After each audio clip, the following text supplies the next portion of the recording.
Namaste. Let's go live on a Sunday morning bicycle live stream at 7:06 a.m. and it's Sunday the 4th of July. I had to think then. I've ridden 37 kilometers. It's a beautiful morning after all that rain yesterday and the previous few days. Beautiful morning. It's cleared up nicely and 12.7 degrees, so not too bad at the moment. Just up in Southport, riding home now, just enjoying the freedom that I always give thanks for. And I want to inspire you this morning. I want to inspire you the way that I've been inspired in the last couple of weeks. And so let me tell you how this has come about. And let me hope that this is the title of this morning's live stream is How to Inspire Ourselves to Reclaim Our Faith in Humanity, or how to be inspired to reclaim our faith in humanity. So let's talk about inspiration. There are two books that come to mind that I was fortunate enough to come across in the 80s that changed my life. I've often spoken about the reason I became vegan was because of the amazingly inspirational book written in the 1920s by Professor Arnold Ehret called The Mucusless Diet, which literally changed me onto a raw vegan diet overnight. And 41 years later, I'm still there with the vegan diet and with the ethics that come along with it on the path of discovery, of course. So that book was instrumental in making a massive difference and inspiring, and something that I've kept close to my heart for the longest time, of course. But there was also a second book that also was incredibly inspirational, and also I discovered in the 1980s, and it had a profound effect on the way that I interacted with people. And I would have to say it was probably the strongest component in inspiring me to develop more holistic ways of connecting with people. And before I tell you the name of that book, which you may or may not have guessed yet, it also was written in 1937, and is currently the... Good morning, Yana. Thank you for watching. It is currently for a book that was written in 1937, currently still, I think, the 44th biggest selling book of all time. And if I remember correctly, it's the biggest selling non-fiction book of all time, if I remember correctly. So, have you guessed the book yet? Well, let me tell you how I rediscovered it a couple of weeks ago. And anyway, so what's been happening is I've been listening to audio books, podcasts, using the benefit of technology as I'm out riding on the bike and driving in the car. And I was talking to a work colleague a couple of weeks ago, and we just got somehow, during this conversation, we just got onto mentioning a book that I had not read, but by the same author, a book called How to Stop Worrying and Start Living by the famous author Dale Carnegie. And I said to my work colleague, I never actually read that book. I said, but I did read the inspirational, life-changing How to Win Friends and Influence People way back in the 1980s, and it was profound in inspiring me to look for ways to connect with people, look for interests, their interests, and connect with them through their interests, and be genuinely interested in what makes people tick, what concerns them, what hopes and fears they have. This book was absolutely inspirational. How to Win Friends and Influence People, and something that I used to great effect in in my 2 years in real estate as a real estate salesman, and then something that I used to even greater effect when I started my own business, which in the early days, my promotions business was called MAD, and then eventually became Australian Advertising Distributors, and then eventually became Oz Promo, which was my very successful promotions business, which I sold 23 years ago now. So the book, How to Win Friends and Influence People, was absolutely at the forefront of helping me understand the psychology of connecting with people. But anyway, back to current time. So I'm talking to my work colleague, and he mentions how to stop Dale Carnegie's second book, How to Stop Worrying and Start Living. And I said, God, I never read that book. But I read his first book, and it was just amazing.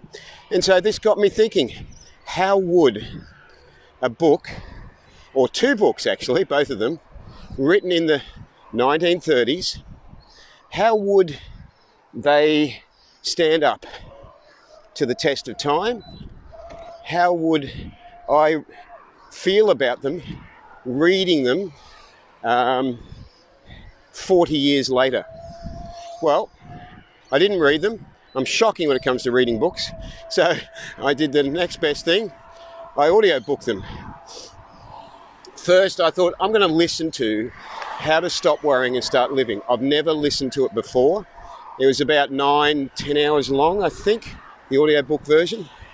So I listened to it once, and I was so inspired as I was listening to it that there were many moments where I didn't want to stop listening to it.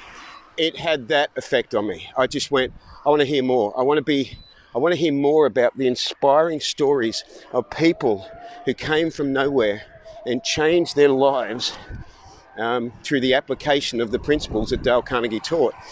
So I listened to it a second time, and then in amongst listening to a couple of other audio books that were recommended to me by someone else, I also started listening to it a third time. And then I thought, I need to go back and see how I feel about how to win friends and influence people. Does it stand up to today's modern society? Does it stand up to the way that we have become so self-centered, so selfish? Can the principles still be applied? How will I feel about this listening to it 40 years later? Well, I've got to tell you, I tell you how I feel. You can tell by the smile on my face. It is just so damn inspiring. And it's like, reconnecting with an old friend. To reconnect with the principles that Dale Carnegie taught is so empowering and so inspiring that it's helped me to reclaim my faith in humanity. And that's no small task, because despite my attempts to stay on top of things, like a lot of us, we are living in a society that has become so fast-paced, so self-centered, so aggressive, violent, short-tempered, so many negative qualities presented to us that we are bombarded with. And even now, it's hard for us to stay inspired, because even now, I'll open social media and I'll get a glimpse of a video of animal cruelty, and I'll actually say out loud, I go, oh no, and I'll switch it off immediately, and it just comes up automatically in my timeline. And that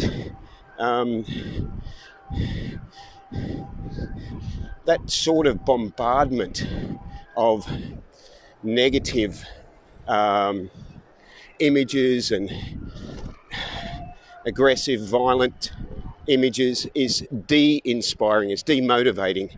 It really just, even just a couple of seconds of a video of animal cruelty, and I'm suddenly just caught in this negative mindset. So I have listened now to Dale Carnegie's How to Win Friends and Influence People through, I think, about 1.5 times now, I think. And what it's done is it's taken me back to those wonder-filled years of the 1980s when I was discovering myself and life and, learning how to connect with people and, had these hopes and dreams and wanted to make something of my life and wanted to, be successful in basically in all the areas that we want to be successful in. So successful in life and in love and in business and in my compassion towards others and amazingly, here in the year 2021, I can for free go on to YouTube and just do a search for how to win friends and influence people and listen to an audiobook off YouTube. Doesn't even cost me anything. I don't even have to be on Audible to do it. I am on Audible, and unfortunately I could not find how to win friends and influence people on there, so I found it on YouTube. And it's not the best reading of it, in that it's some of the words are mispronounced because it's been done automatically through a computer simulation, I think, simulated voice. But that doesn't, I've gotten used to that now. And the point is that Dale Carnegie's messages and techniques and his way of reaching out to others by showing interest in them and finding out what they would like to do is timeless and is probably needed now more than it has been in the past because of the way society has become so selfless and self-centered. So if there was a time that it was needed, I think now is the time. So the next question is, have I been able to apply it in the short time that I've been listening to it? Thank you. And so the answer to that is, yes, I have. I definitely have. And I've been marveling at just taking some of the techniques to find what interests somebody, asking them questions, showing a genuine interest in what they do. I've been doing it personally and I've been doing it professionally, and just had some recent examples there where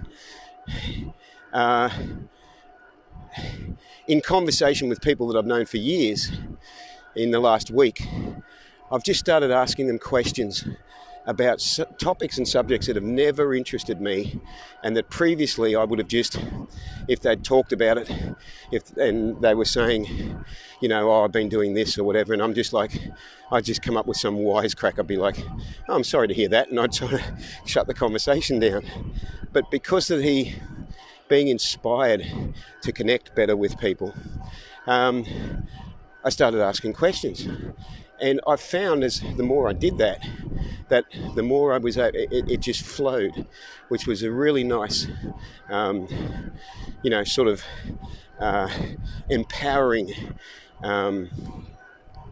experience, that I'm asking questions and more questions are automatically coming. And the person I'm talking to is becoming really receptive and they're feeling a sense of worth because somebody's taking an interest in them and the things that bring them happiness, or the things that they feel happy about. I should say that's the correct terminology, because it doesn't bring them happiness, but they feel happy about. So my point of this video this morning is that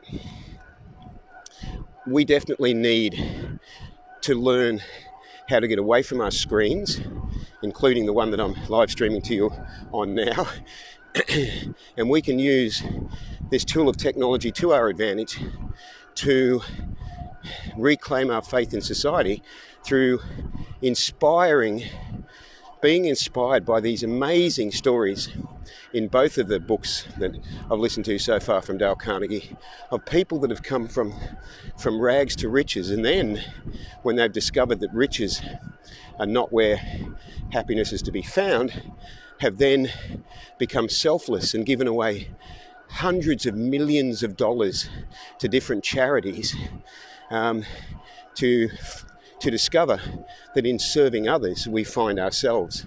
So if you want to be inspired, if you want to get away from the negativity that we get on social media or mainstream media, if you want to develop a more heartfelt connection with people, or get on better in difficult situations with workmates or neighbours or friends or family, I highly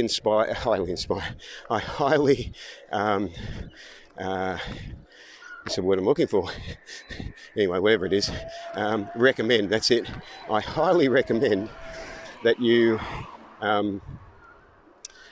look for How to Win Friends and Influence People, and How to Stop Worrying and Start Living, as two really good examples of timeless books, and then they will lead you on to other ones that will also inspire you and help you.